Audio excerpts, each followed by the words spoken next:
Alhamdulillah. Alhamdulillahilladzi qayyada lil ilmi wa ahlihi ansaran ulama'a amilin wa ja'alahum mimman yahmiluna hadzal ilm wa hum al-khalaful udul yanfuna anhu tahrif al-ghalin wa intihal al-mubtilin wa ta'wil al-jahilin. Wa ashhadu an la ilaha illallah wahdahu la syarika lahu rabbul alamin wa ashhadu anna sayyidina Muhammadan abduhu wa rasuluhu sayyidul awwalina wa sayyidul akhirin.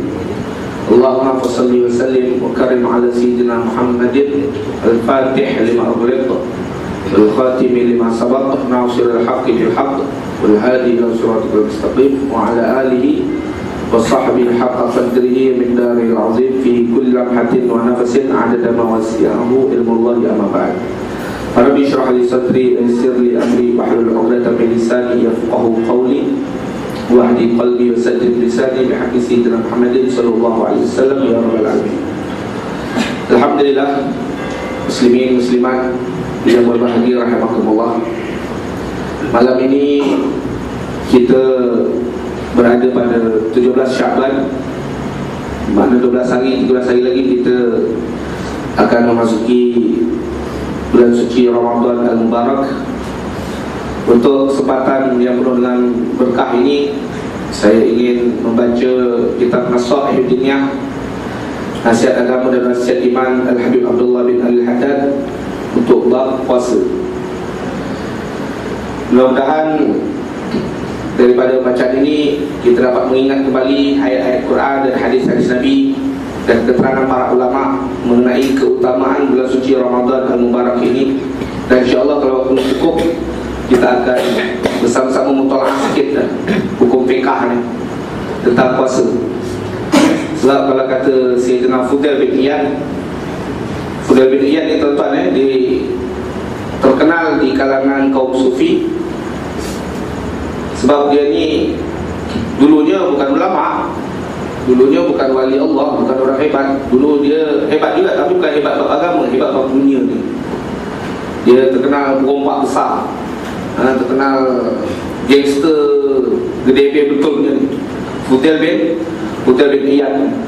Kerja dia suka masuk rumah orang merompak, duduk tepi jalan. Kalau dia berkenan kat orang tu, harta orang tu, dia main potong leher orang tu.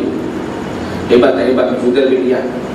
Tapi takdir Allah Subhanahu Wa Taala, ketika mana satu hari dia nak panjat masuk rumah orang, itu tuan rumah tengah baca Quran pula.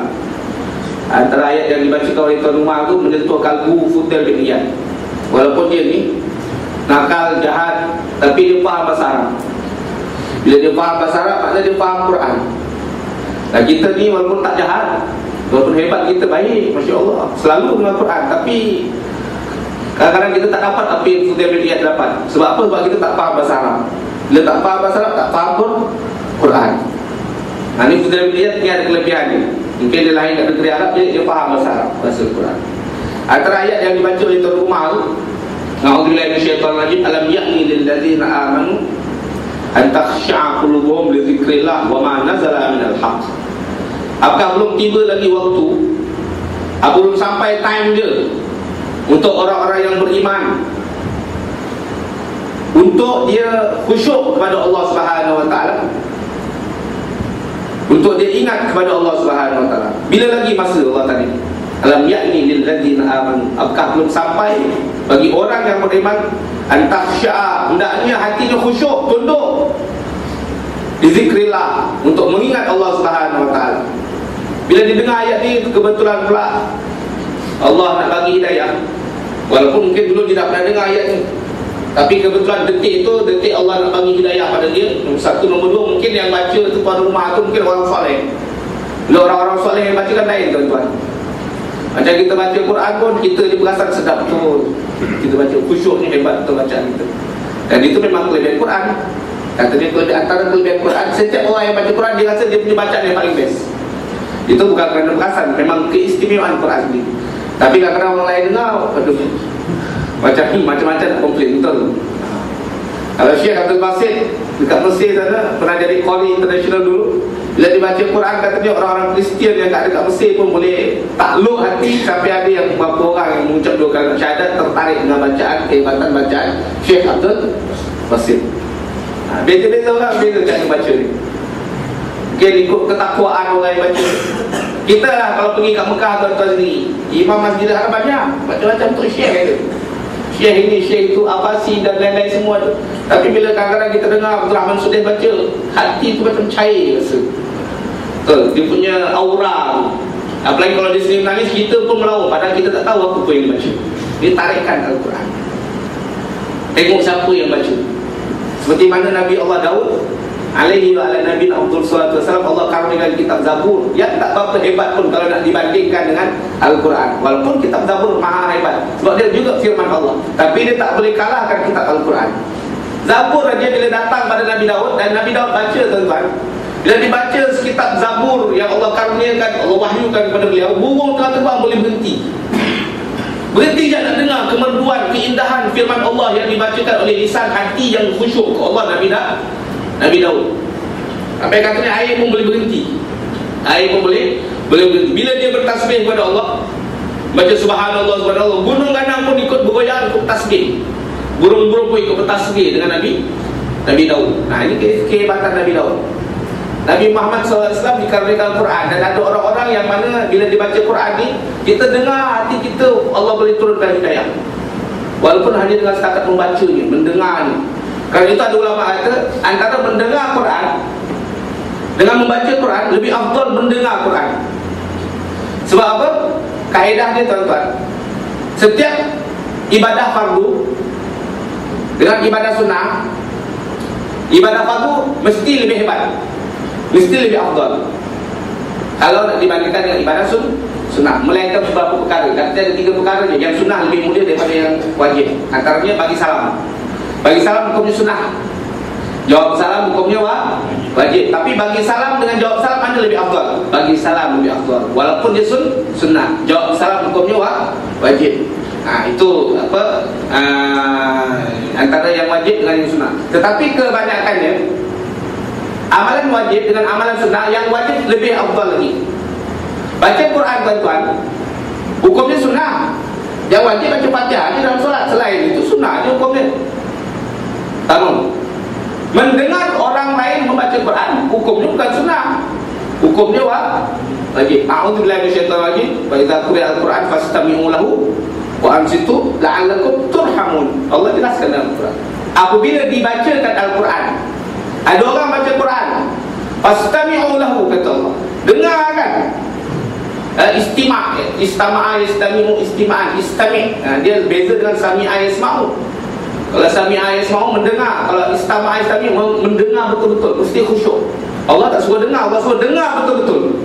Fastami'u lahu wa ansitu, dan diam, kata Allah, la'allakum turhamun, mudah-mudahan kalian mendapat rahmat.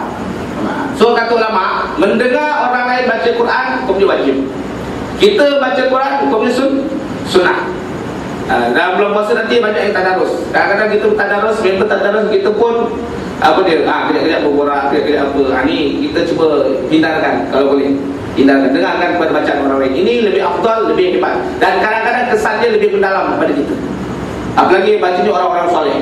Kebetulan Syekh Fudail bin Iyad, tujuan asal daripada rumah dia, tengah-tengah malam dia panjat pagar rumah orang, nak merompak rumah orang tu. Tengah-tengah panjat, atas pagar dah, dengar tuan rumah yang soleh baca Quran. Alam ya'ni lilladzina amanu an takhsha'a qulubuhum li dzikrillah wa ma nazala minal haq. Dia dengar tu, mungkin kerana kehebatan ayat Quran, tombang masuk jatuh ke dalam rumah tu, rumah menggigil, dapat hidayah daripada Allah Subhanahu wa taala. Berubah langsung daripada ketua perompak, ketua penjenayah, ketua kongsi gelap, berubah jadi ketua ulama zaman dia, Sayyidina Fudail bin Iyad. Jadi orang sufi hebat, orang sufi besar punya. Ini Fudail bin Iyad pernah berkata, kata beliau, sesiapa yang beribadah, sama ada solat ke, puasa ke, apa ke, tapi dia tak tahu ilmu puasa, dia tak tahu ilmu solat, dia tak tahu rukun-rukun dia tak tahu perkara yang membatalkan dia, walaupun ibadah ni itu ternyata ketika dikerjakan tak ada terdapat kecacatan, itu ibadahnya tak sah. Ibadahnya tak menurut Sufyan bin Iyad. Jadi kita mesti tahu hukum hakam, peraturan-peraturan ketika nak sambut puasa Ramadan ni. InsyaAllah sebenarnya saya yakin semua dah tahu dah. Cuma kita nak mutola'ah sikit insyaAllah. Kalau Allah izinkan waktu, kita akan mutola'ah sikit nanti. Dan kita akan mulakan baca kitab Al-Habib Abdullah bin Alawi Al-Haddad radhiyallahu anhu. Ketahuilah wahai saudara-saudaraku kaum muslimin, semoga Allah melorongkan kita dan melorongkan kalian ke jalan yang mudah, dan Allah menjauhkan kita sekalian daripada jalan-jalan yang sukar. Dan semoga Allah mengampunkan kita sekalian di akhirat, dan juga Allah ampunkan kita semua di dunia. Amin ya rabbal alamin. Bahwasanya bulan Ramadan itu adalah sebuah bulan yang tinggi derajatnya dan besar martabatnya di sisi Allah dan Rasulnya. Dan Ramadan juga menjadi penghulu segala bulan. Pada bulan Ramadan lah Allah memfardukan puasa ke atas kaum muslimin. Dan Allah mencantikkan puasa pada bulan Ramadan sebagai perkara yang wajib, tak boleh tidak ditinggalkan. Firman Allah Ta'ala, a'udzubillahi minasyaitonir rajim, ya ayyuhallazina amanu kutiba alaikumus shiyamu kama kutiba alal ladzina min qablikum la'allakum tattaqun. Wahai orang-orang yang beriman, telah diwajibkan ke atas kamu berpuasa sebagaimana telah diwajibkan ke atas umat sebelum kamu. Moga-moga kamu bertakwa. Di ayat ini tuan-tuan, Allah bercakap kepada orang yang beriman. Nombor dua, Allah bagi tahu Allah wajibkan puasa bulan Ramadan, seperti mana Allah dah wajibkan puasa pada umat-umat terdahulu. Jadi ibadah puasa ni bukan hanya ibadah umat Islam, ibadah umat-umat sebelum dulu pun ada ibadah puasa dia. Seperti mana solat pun ada pada amalan umat-umat terdahulu, walaupun cara dia berbeza-beza. Macam solat zaman Nabi yang lain ada yang berdiri sahaja. Ada solat zaman Nabi lain, syariat lain, rukuk sahaja. Ada yang sujud sahaja. Kalau kita umat Nabi Muhammad dihimpunkan segala bentuk solat-solat syariat yang terdahulu, dihimpun dari solat yang seperti kita buat ni, lengkap semua. Dia tak ada part-part yang tertentu. Ramadan atau puasa mungkin pada umat terdahulu mungkin ada cara-cara tersendiri. Itu yang kedua. Jadi bila kita tengok ayat ni tuan-tuan, dia ada 1 campur 1 jadi sekian. Macam kita 2 campur 2 sama dengan 4. Lah ini pertama, iman campur dengan puasa.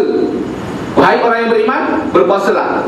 Iman tambah puasa sama dengan apa? Dia bukan sama dengan kemungkinan, mudah-mudahan dapat takwa. 2 campur 2 pasti 4. Tapi iman campur dengan puasa, mudah-mudahan dapat takwa, bukan pasti dapat takwa. Padahal takwa sangat penting bagi kita. Kenapa? Karena kam min shaimin laisa min siyamihi illa al-ju'u wal 'atash, kama qala Rasulullah. Berapa banyak kata Nabi, berapa banyak orang yang berpuasa pada bulan Ramadan atau puasa hari-hari lain, di tengah-tengah terik panas matahari, dia tak dapat apa pun daripada puasa dia, melainkan ju'. Ju' maknanya lapar. Ju'. Kalau haus, atash. Hanya mendapatkan lapar dan dahaga. Kerana dia tak ikut tata tertib yang telah ditentukan oleh Nabi Muhammad sallallahu alaihi wasallam. Allah Subhanahu wa taala di dalam bulan Ramadan juga telah menurunkan kitab suci Al-Quran. Dan Allah telah memilih antara malam-malamnya selama 30 malam. Tahun ni 29 malam Ustaz. Dalam 29 malam ni Allah dah pilih satu malam yang dipanggil malam Lailatul Qadar, malam keagungan, yang mana ini malam lebih utama daripada 1000 bulan. 1000 bulan adalah kira-kira 83 tahun 4 bulan. 83 tahun 4 bulan. Cuba anda renungkan kiraan itu dan sematkan dalam fikiranmu, malam apakah itu yang begitu hebat, yang dipandang oleh Allah Subhanahu wa taala lebih baik dan lebih utama daripada 83 tahun yang begitu panjang sekali waktu ini. Allah Ta'ala telah berfirman, a'udzubillahi minasyaitonir rajim, syahrul ramadhan alladzi unzila fihi al-Qur'an hudan lin-nasi wa bayyinatin minal huda wal furqan. Di dalam bulan Ramadan ini telah diturunkan Al-Quran yang menjadi petunjuk bagi manusia dan keterangan-keterangan. Al-Quran fungsi dia pertama petunjuk. Kedua, dia berisikan keterangan-keterangan. Dan yang ketiga, dia berisi petunjuk. Keempat, dia membezakan antara kebenaran dan kesesatan. Al-Furqan. Allah juga berfirman, a'udzubillahi minasyaitonir rajim, bismillahirrahmanirrahim. Inna anzalnahu fi lailatul qadr wa ma adraka ma lailatul qadr. Lailatul qadri khairun min alfi syahr. Sesungguhnya kami telah turunkan Al-Quran pada malam Lailatul Qadar. Tahukah anda apa dia malam Lailatul Qadar? Lailatul Qadar itu lebih utama daripada 1000 bulan. Menerusi firman Allah Ta'ala di atas, kita maklum bahawa Al-Quran itu telah diturunkan pada bulan Ramadan. Kemudian ia diturunkan sekali lagi pada malam Lailatul Qadar sebagai tanda khususiahnya. Bermula turunnya Al-Quran daripada Lauhil Mahfuz. Lauhil Mahfuz ni papan yang begitu besar, timur barat, tak dapat mencakupi dia punya lebar tu, terletak di langit ketujuh, tuan-tuan. Pada Isra Mi'raj kita ada cerita dulu. Terletak di langit ketujuh, padanya makana wa ma yakun. Allah tulis apa yang telah wujud dan apa yang akan wujud. Semua lengkap. Ma farratna min syai'in fil kitab, ayat dia. Tak pernah kami tinggalkan satu benda pun melainkan ada dalam kitab itu, kata Allah. Ini papan besar, tulisan macam papan tulis besar, betul, besar gila. Jadi makana wa ma yakunu, apa yang dah terjadi dan apa yang akan terjadi, dan tercatat kat situ. Saya punya ni layar rambut saya berubah jadi putih, tarikh berapa, betul, tarikh berapa, dia pukul berapa dia berubah jadi putih, jadi ubah dia seluruh rambut ataupun separuh rambut, tercatat semua. Apa yang dikatakan tidaklah ada selai daun pokok yang jatuh, melainkan pun dah tercatat dah tarikh dia, detik dia, berapa jarak dia daripada batang pokok jatuh, lengkap semua. Bukan kerana mungkin angin tak letak. Ada angin tak ada angin, kalau Allah dah catat kat situ dia jatuh, dia akan jatuh tetap tepat macam mana yang tertulis di Lauhil Mahfuz. Hembusan nafas kita pun tepat. Satu hari kita akan hirup berapa banyak nafas pun dah dicatat oleh Allah. Dan nafas terakhir pun tetap Allah dah catat dah. Itu sebab bila kita nak meninggal, tuan-tuan, dikatakan ketika mana nazak dah sampai kepada kita, datang malaikat-malaikat. Datang satu malaikat bagi salam kepada kita. Ayyuhal musafir, wahai orang yang akan bermusafir jauh, kata malaikat. Wahai hamba Allah, wa ayyuhal miskin, wahai orang yang miskin, yang kesian. Aku dah keliling timur barat dunia, aku dah keliling dah baru kejap tadi, kata malaikat. Aku cari satu makanan, satu suap makanan untuk ku berikan kepada kau, tapi ternyata tak ada pun. Ternyata aku tak temukan pun satu suap makanan yang Allah tentukan untuk kau. Tak ada. Minta maaf dia. Itu bertanda apa dia? Dah tak ada rezeki dia kat dunia, sebab dah nak meninggal. Akhirnya datang malaikat tu. Assalamualaikum, salam sejahtera ke atas engkau, wahai orang yang akan musafir, wahai orang miskin yang tolong petang nanti, kesiannya engkau. Aku dah keliling timur barat dunia, aku cari seteguk air, aku nak bagi kau minum, tapi ternyata tak aku temukan. Datang malaikat yang keempat. Datang ke malaikat yang keempat, kata dia, wahai hamba Allah yang akan musafir jauh, nak pergi ke dunia akhirat, ke alam barzakh, wahai orang miskin yang tak akan bawa apa-apa harta pun, walaupun kau kaya-kaya. Bila kau mati, kau dah jadi orang miskin dah, tak ada apa benda kau boleh bawa. Aku dah keliling dunia timur barat, aku cari satu hembusan nafas nak aku berikan kepada kau, ternyata tak kutemukan. Waktu kalau malaikat berkata seperti itu, dia bernafas dengan susah seperti daripada lubang jarum. Kalau saat itu malaikat datang, dia sedang bernafas, Allah tak izinkan dia hembus nafas lagi. Tapi kalau malaikat berkata ketika dia dah bernafas, malaikat berkata dia tak akan Allah izin sedut nafas. Allah hitung, Allah berkira habis. Kita dah hembus kan? Apa kesalahannya kalau kita lepas balik? Kalau dah lepas, apa kesalahan kita ambil satu nafas lagi? Betul, apa kesalahan? Tapi Allah kata, Allah tak izin. Kau dah hembus, jangan lepas, jangan bagi dia lepas, kata Allah kepada malaikat, jangan bagi lepas. Kalau dia dah lepas, jangan bagi dia tarik. Dah macam member-member biasa, kalau budak-budak muda isap rokok, bagi sepam, bagi sepam. Sepam pun Allah tak izin. Sepam pun jangan mimpi, Allah tak izin. Sebab kullu anfas indallah ma'dudah. Setiap nafas di sisi Allah, Allah hitung, Allah kira. Apa yang kita buat dengan nafas kita? Kita lupa pada Allah, kita berzikir pada Allah, membesar nafas sampai berapa ribu Allah bagi can kita untuk beriman, untuk kuatkan takwa kita pada Allah, untuk mengenang Allah dalam setiap nafas kita. Apa yang kita buat? Allah tak bagi can. Allah kira betul. Betul-betul Allah kira. Walaupun Allah tu Ar-Rahman Ar-Rahim, tapi dalam beberapa saat Allah itu maha menakutkan. Dia kira habisnya, kira total habis. Wa kullul makan indallah mahdudah. Setiap tempat di sisi Allah adalah dibatas. Tuan-tuan.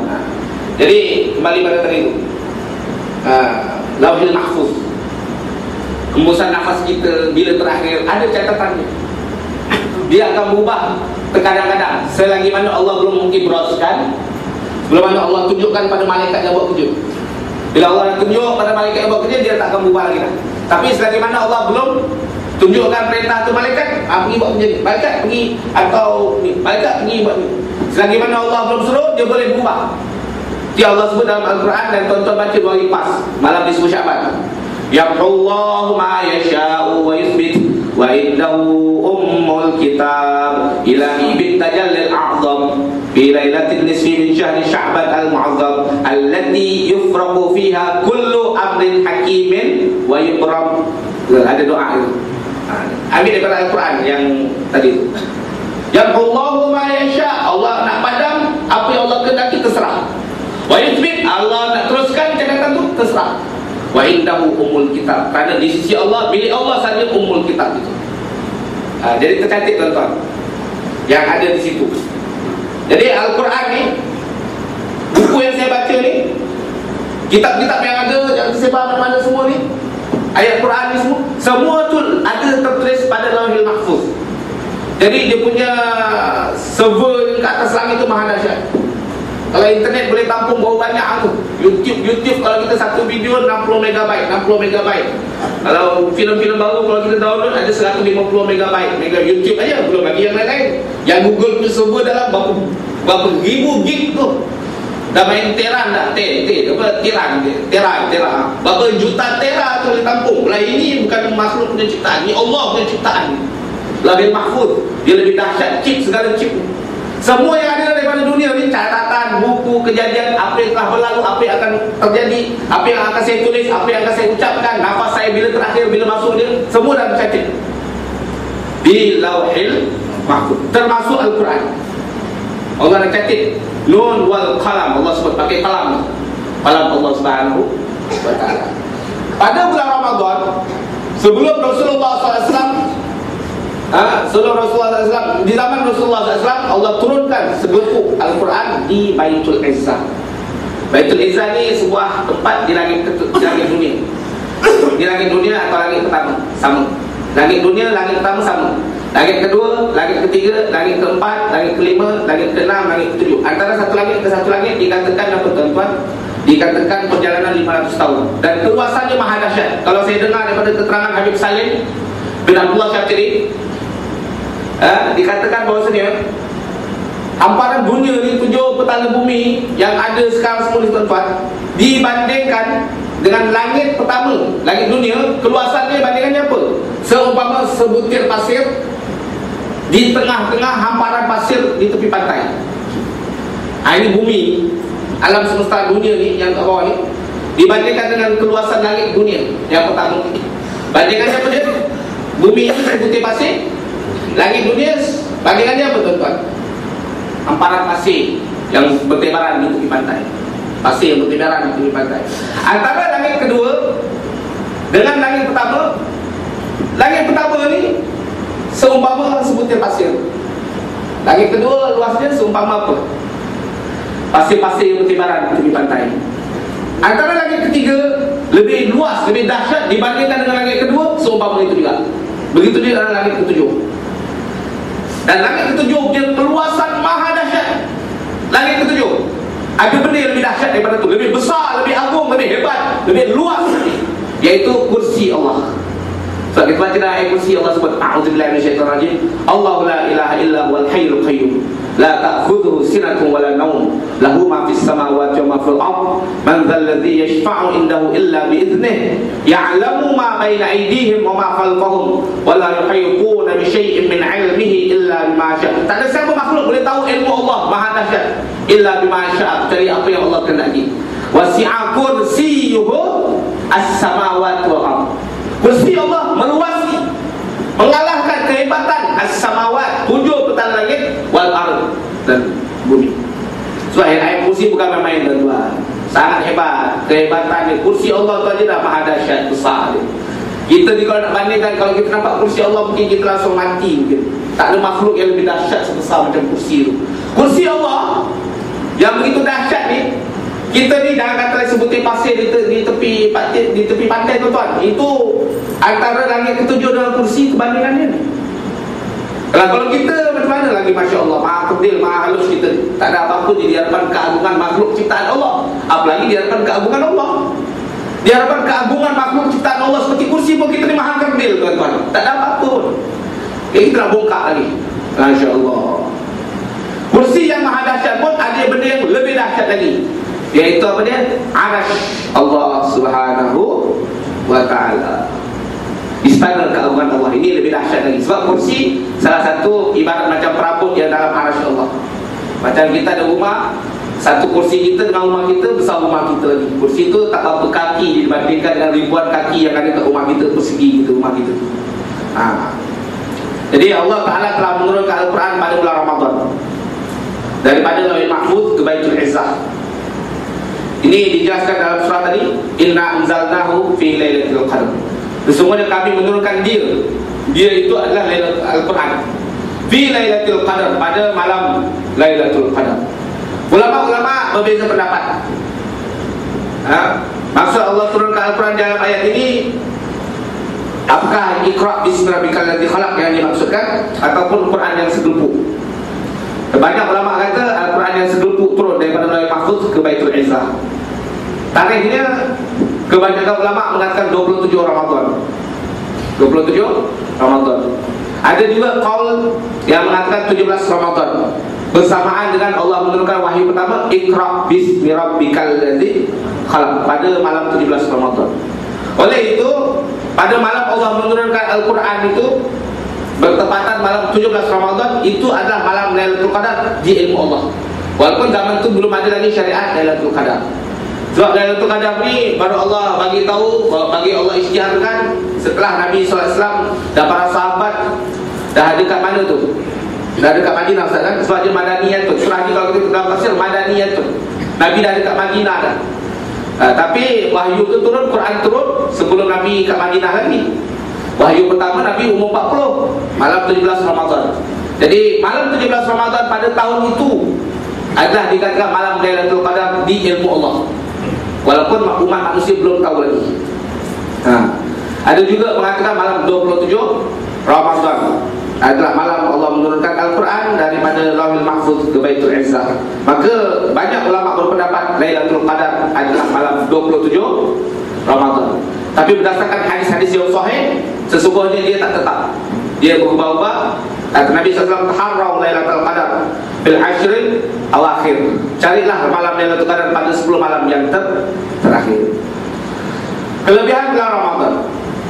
Mengenai kelebihan bulan Ramadan, Rasulullah SAW telah bersabda, Ramadan ila Ramadan, wal jumu'ah ila jumu'ah, was salah ila salah, mukaffiratun lima bainahunna idza jtunibatil kaba'ir.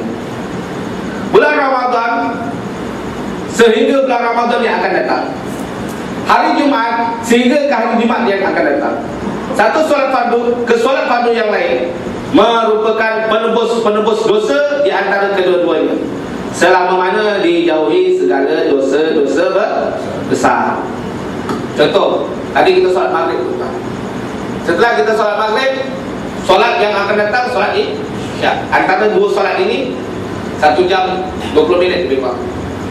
Tengah-tengah 1 jam 20 minit ini kita ada buat dosa kecil. Contoh, kita ada buat dosa kecil, lalai, lupa sama Allah ataupun apa. Tetapi bila mana setelah solat maghrib kita lalai, kita buat dosa kecil, kita lakukan solat Isya, padam habis dosa-dosa kecil itu. Tadi siang kita solat Jumaat.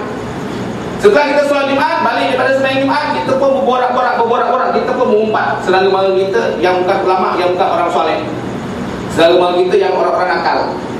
Contoh saudara-mara kita yang tak selalu pergi sembahyang masjid ataupun dia tak sembahyang solat 5 waktu. Betul tak?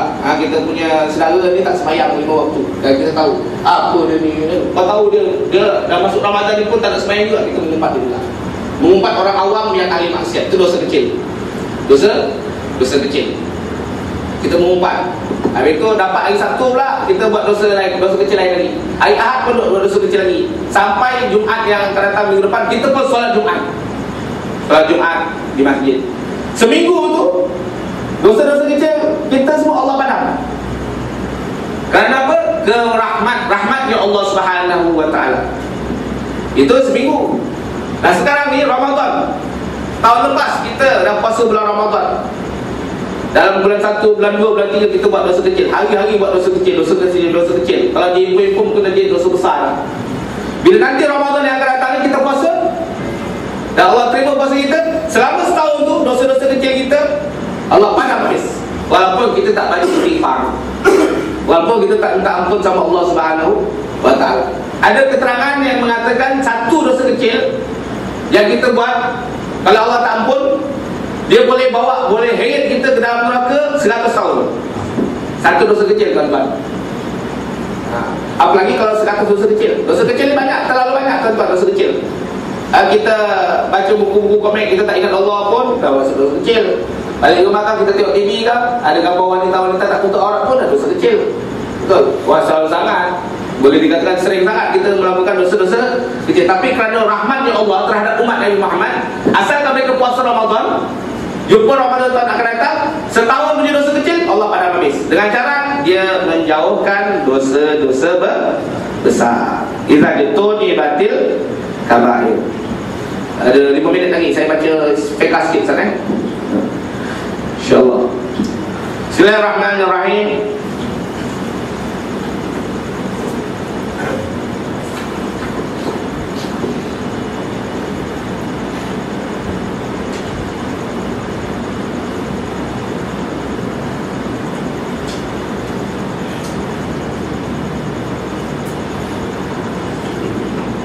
Rukun puasa ada 3 perkara. Pertama, imsak, iaitu menahan diri daripada perkara-perkara yang membatalkan puasa, seperti makan, minum, jima' dan lain-lain, daripada fajar shadiq hingga terbenam matahari. Daripada azan subuh sampai azan maghrib tak boleh makan, tak boleh minum, tak boleh jima' dan lain-lain. Antaranya memasukkan sesuatu ke dalam rongga yang terbuka, melainkan lupa atau jahil, maka dimaafkan. Dalam hadis Nabi bersabda, man nasiya wa huwa shaimun fa akala aw syariba falyutimma shaumahu fa innama at'amahu Allah wa saqahu wa la qada'a alaihi wa la kafar. Barang siapa yang lupa ketika sedang berpuasa, lalu dia makan, dia minum, hendaklah diteruskan puasanya, sebab puasa dia tak batal. Kerana Allah Ta'ala telah menganugerahkan kepada dia makanan dan minuman, dan dia tak perlu kafarah dan qada baginya. Itu maknanya Allah sedekah sama kita. Tapi biasanya tuan-tuan yang terjadi, biasanya yang selalu terjadi ni, kita terlupa korek telinga. Allah sedekah kita korek telinga je. Betul? Alamak, batal puasa. Tak sebab terlupa. Jarang sekali Allah sedekah kita makan minum. Jadi tuan-tuan boleh doa, minta ya Allah berilah sedekah makanan minum. Tengah-tengah panas terlupa minum air sejuk, dah habis 1 botol baru teringat puasa. Alhamdulillah. Betul. Yang selalu teringat apa dia ni, kata telinga kita gaul. Gaul telinga ni dia khilaf antara ulama tuan-tuan. Sebab kata ulama-ulama fiqh, dia kena membayangkan antara ilmu fiqh dan ilmu kedokteran. Sebab ada rongga terbuka menurut fiqh, tapi dia dalam ilmu kedokteran dianggap rongga tertutup. Ada rongga tertutup menurut fiqh, tapi menurut doktor terbuka. Ada yang sama, menurut fiqh dia tertutup dan menurut doktor pun tertutup. Terbuka menurut fiqh, terbuka menurut doktor. Contoh macam mulut.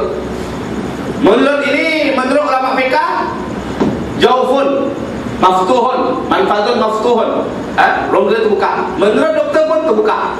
So kalau masukkan sesuatu dalam mulut kita sampai kepada batas anak tekak ni, batal puasa. Sepakat ulama. sama ada kita masukkan jari atau memasukkan makanan, minuman ataupun lain-lain, melainkan beberapa benda yang tidak ada airnya, tidak ada zat dia tu. Antara ni kata ulama sebenarnya mesti asap. Asap ni tak ada air dia. Tapi kalau asap rokok, dia ada air dia tuan-tuan. Asap tu bukan air, bukan zat, bukan. Yang ada air tu apa dia? Nikotin dia dalam asap tu. Itu yang buat batal tu. Tapi kalau asap sangat tuan-tuan, petang-petang balik kerja ni, nak tunggu buka puasa ni, sampah-sampah sampah, bakar daun, itu terhirup asap tu, batal ke tak batal? Tak batal. Sebab dia tak ada air dia. Ada duit dalam kitab mana saya baca tadi ni? Dalam kitab ni ke ataupun kitab ni? Macam mana hukum dia kalau seseorang itu bakau kemenyan? Macam bomoh-bomoh ni biasa, bakau kemenyan. Ataupun kalau kita bukan bakau kemenyan, ustaz-ustaz dia tak bakau kemenyan, dia bakau apa? Bukhur. Seperti kat Mekah banyak. Hukum dia sunnah tuan-tuan. Yang tak apa pula nanti kan nampak saya kat rumah saya bakau asap tu, ustaz pakai panggil jin ke apa? Bakau kemenyan bukan. Bakau kemenyan kerja dukun-dukun, kerja bomoh-bomoh. Ustaz-ustaz bakau bukhur. Bukhur hukumnya sunnah daripada hadis Sahih Bukhari. Sayyidina Abdullah bin Umar, kalau saya tak salah, antara amalan dia disuka, ambil kayu gaharu dibakar, nanti jubah dia diasapkan. So bau dia wangi macam minyak wangi. Dan hukum dia sama seperti memakai minyak wangi. Kalau tuan-tuan pergi ke Mekah tu ada satu botol bukhur, 30 rial, 20 rial. Kalau